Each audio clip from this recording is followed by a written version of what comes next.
Good morning. I'm Mr. Andrew Dean McKnight, and I will be giving my thematic unit presentation on the cello, and I'll be talking about the basics, the art behind it, and the technical violence behind it.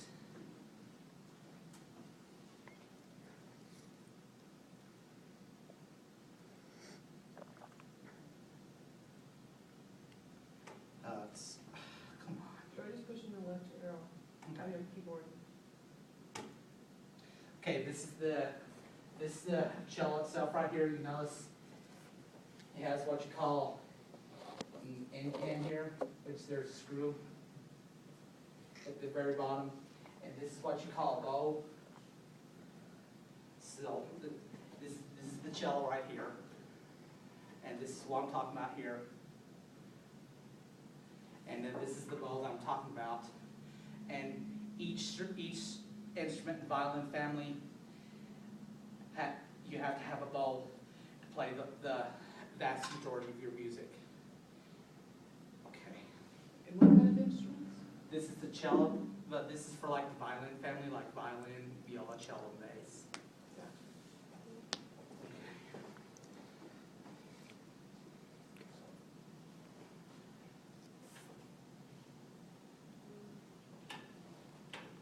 Okay, and this is the parts of the instrument here. Let me demonstrate for each one of you. This up here is this is from top to bottom.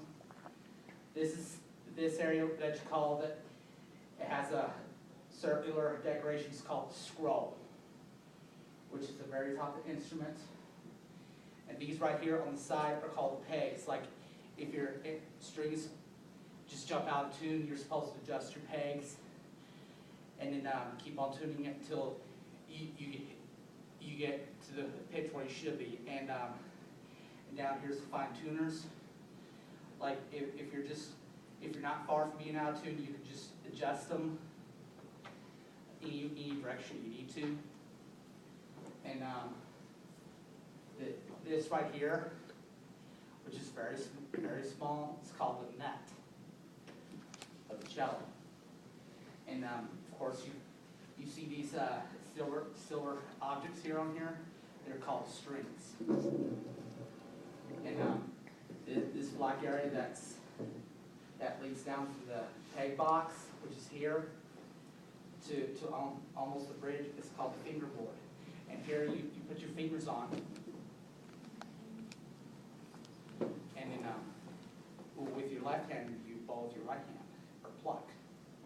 And then, and you notice these holes here, they like a cursive F, they're called F holes. And then inside them, the sound pulse is inside, and it needs to be in its proper location for you to get your sound out. Like if it moves on you, you need to get it repaired. And then here, this element that you see here is called the bridge. And what it does, it helps to first support the whole strings up, all the way from the nut, peg box, and the nut down, and then it eventually translates. And you see here, next, just above fine tuners, that's where they stop. So the bridge is your essential element for your support for your strings. And then this here, that goes from the very top, bottom of the strings to the bottom of the instrument, it's called the tailpiece. And then here, the reason why this is called an end pin is because this is the end pin. And notice in high string instruments such as violin, viola, you have what's called an end button. But for most strings, such as the here, cello, and bass, you have the end pin. So, and then,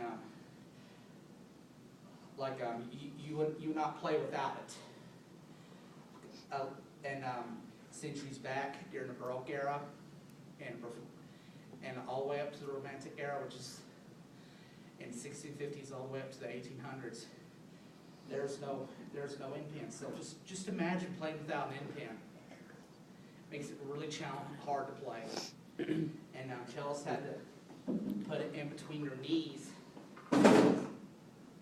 like this and play away. And then the wood was really thin back then. And then there's this cellist named Jean-Louis Duport. He came up with the idea of adding an end pin, but the wood was too thick. He made a solution have much thicker wood. And then it was tested out and it was very successful. But you notice it will slide, the cello slide on you. This is what you need each time you play the cello, except when you're on carpet. This is what's called the end pin holder. And this area right here is where you put your end pin in. And then this area is where you put one of your legs of your chair, and this loophole right here. And then this is how it's done. And you got full support. That way you don't have to worry about your cello slipping up. And then these are called humidifiers, which are called dampers, which help to moisten your instrument during dry seasons. Which, if you're string players, I recommend you buy them to prevent from cracking. And then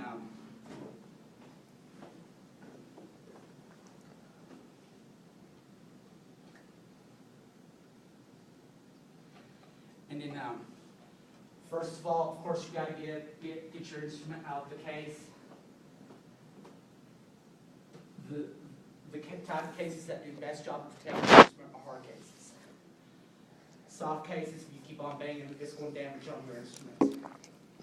But a hard case like this does an excellent sturdy job in protecting your instrument. First, you got to get your cello out, and then if you're a cellist, you got to get your end pin holder out to the height that's most appropriate to you.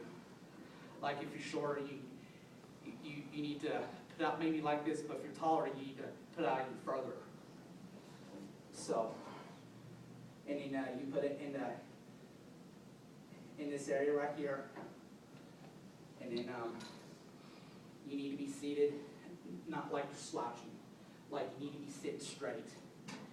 And then you need to get your bow, and most beginners' bows are very, very lightweight.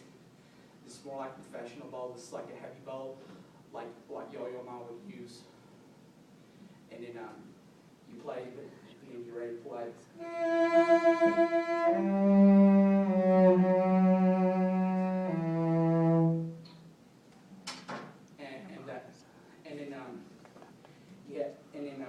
I got some images of correct positioning.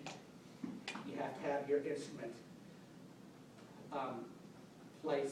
position in between your legs, and not to your side. And your bow needs to be positioned appropriately. You don't need to play like you're a rock star. I mean, this is. I'll show you right now.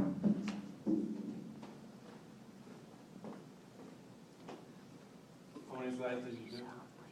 How many slides? What do you mean? Just Slides. I got 20 of them. And this is the correct positioning, like how I was showing you, for example. Like she's got her instrument located at the right height and in between her legs. Now these are no-nos. Like they're playing like they're some type of rock star. I mean, this in an orchestral setting, this is what you don't do. Or you don't do this.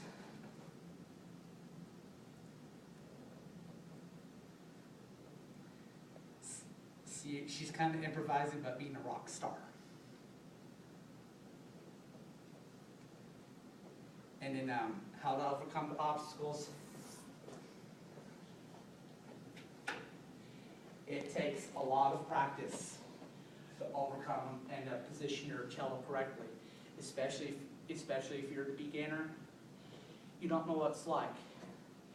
That's why beginning orchestra and summer camps during the summer are available. And through teaching and practice, beginning students will get a better sense on the field and understanding why accurate position is necessary.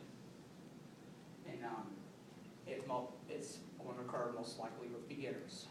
Like I said, with beginners, they're just learning.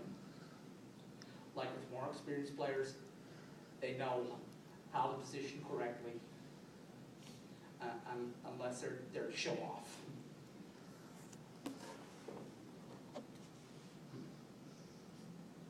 And then this is the bow.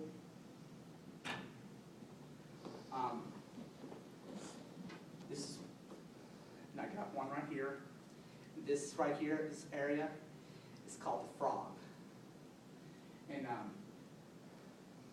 this area that's at the end is called the screw, in which you adjust on loosening or tightening it up. Like when you put it away, you're supposed to loosen it so your hair lasts longer.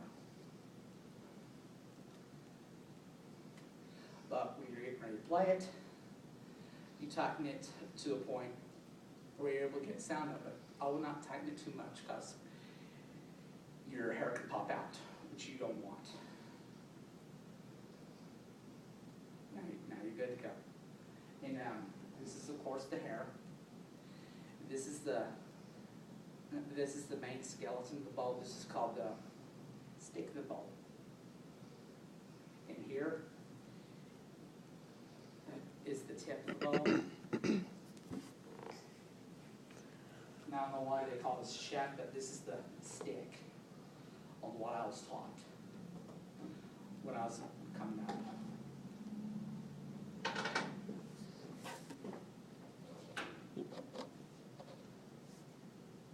Okay, and now how to hold your bow shows right here. High string players like violin and viola, you have to put your pinky here up on top of the surface of the bow.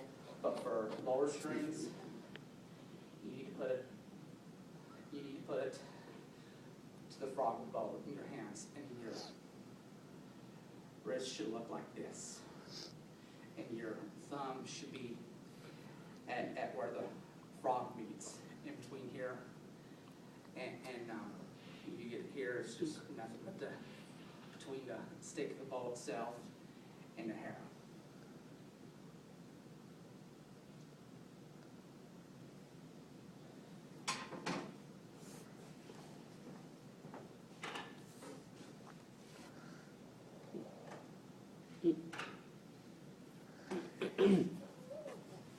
And then the experiment I'm going to be doing is I'm going to be calling on volunteers so that they can demonstrate to their best abilities. And then you need to be where we need to be there for the students. Like we need to offer them praise and feedback for what they can improve on. And then if you're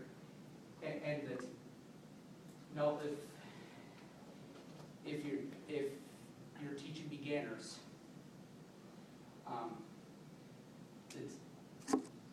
as a teacher, you need to be able to demonstrate on proper bow control technique, because they're not going to know this when they're beginners.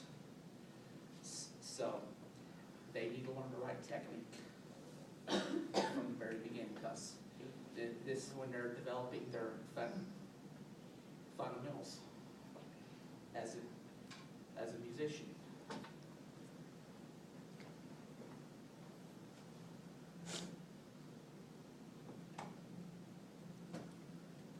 And then the assignments I'll do with the students is bow exercises with the students, such as long bow exercises and wrist exercises. And then the bow exercise long bow exercises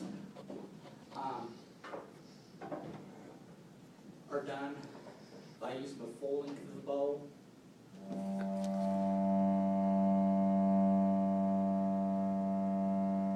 And just save on the bow.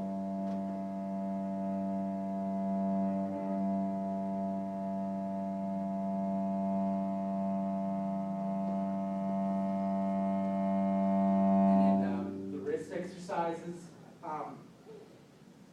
here it requires to be loose, so the bow must be located at the halfway point between the tip of the bow and the frog of the bow. And this is how it's done when dealing with wrist exercises.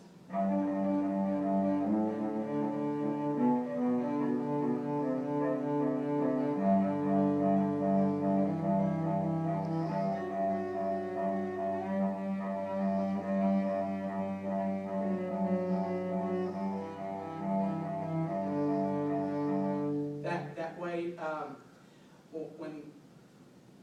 when someone is playing fast areas like triplets or 16th notes, the wrist motion allows them to stay loose through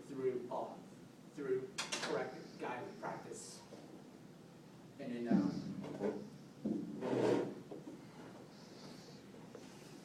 then for ball hand exercises, this is especially useful when I was developing, back when I was transitioning from middle school to high school. They do these bow exercises, like do the spider-like motion, like going from the frog bow to the tip of the bow. Like this, for example. This is especially helpful in bow technique.